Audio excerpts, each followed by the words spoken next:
Happy Friday. This is where right and left can come and try to be reasonable.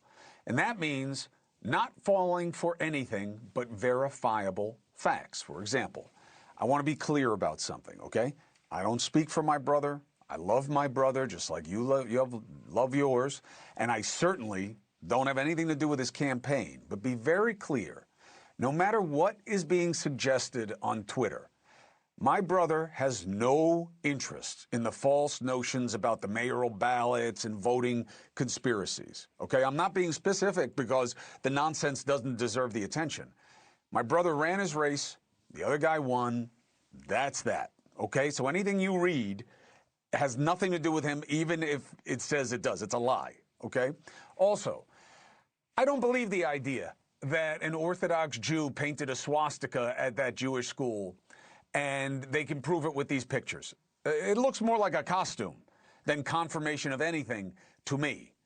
These are not verifiable facts, okay? And it's so obvious who wants you to believe this, okay?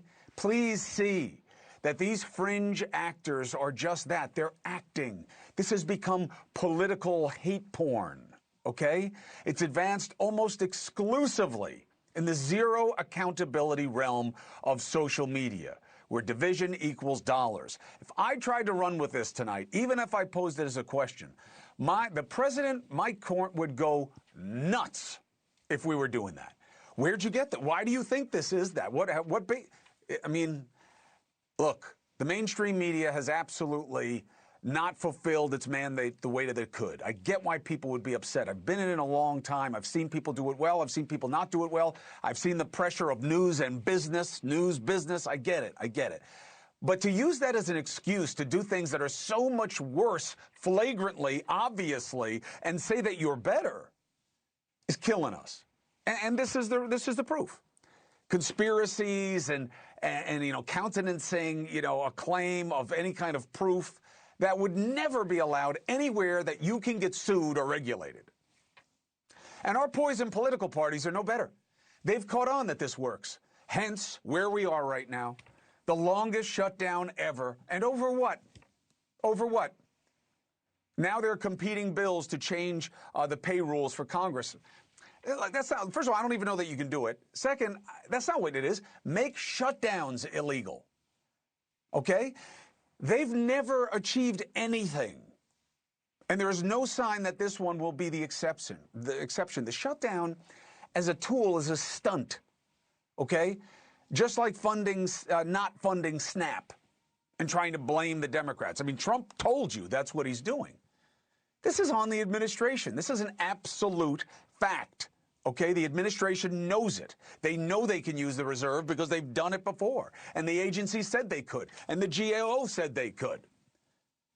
The judge in this case now is insisting they do it, and still they fight on. Why? Because they believe causing poor people pain will pressure the Democrats. How are you okay with that? You want food stamps to be less. Okay.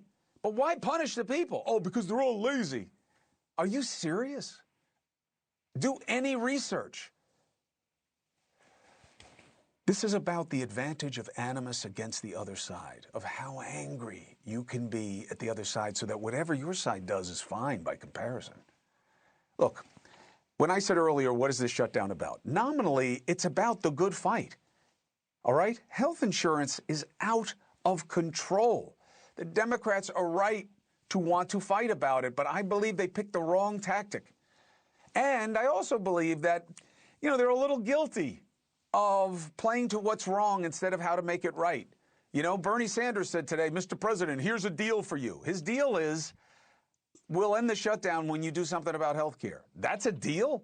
You don't have any ideas on how to fix it? No, because that's not what gets you the following. That's not what gets you the wattage. It's just bitching about the problem. And Bernie Sanders is right about the problem. He just doesn't have a solution.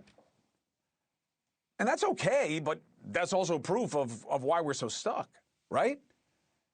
So what is the Democrat alternative? Well, they want the subsidies, but the ACA needs a lot more than just these subsidies back in place, right? You know that, right? All of us do.